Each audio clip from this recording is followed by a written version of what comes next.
Standardized tests given from early childhood through college discriminate against minority students, as well as students coming from low-income households.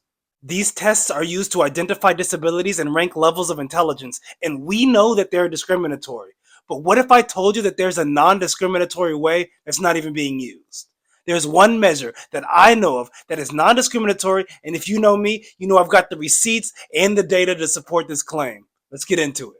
Well, looky here. Celeration, a direct measure of learning, is not racially discriminatory. While isolated performance frequency samples may correlate with racial or socioeconomic factors since they represent current levels of achievement. All right, everyone, pack it up. We did it in 44 seconds. Let's go. Hold up. Don't leave yet. This is important. Let me break it down for you using PASTA. You see, standardized tests take a performance of a student and give it a score. And that score is used to identify whether a student is performing at grade level or not. But that's just one data point, and it does not identify the student's rate of learning, only the current level of that performance.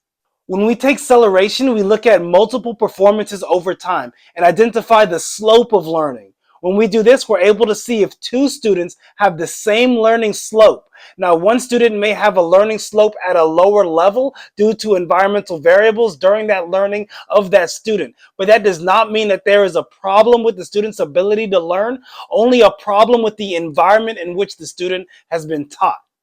Said simply, this is a way to help identify whether or not there is a learning disability or a teaching problem within the learner's environment. Additionally, when we have these learning slopes, we can help kids that are struggling by changing their educational environment to steepen the slope and catch up to their same aged peers. Essentially, my argument here is if we want to make standardized measures of intelligence, achievement, aptitude, or personality non-discriminatory, we need to use Celeration, not one or a few frequency samples. So let's check the receipts. The learning scores on the CLS or Celeration are generally distributed across Caucasian and minority groups in percentages which are nearly equivalent to the actual percentage of those groups in the population tested. This table shows that on 7 out of 9 standardized achievement tests, minorities scored significantly lower. But with the CLS Learning Index or Celeration, minorities scored significantly lower on only 1 out of 18.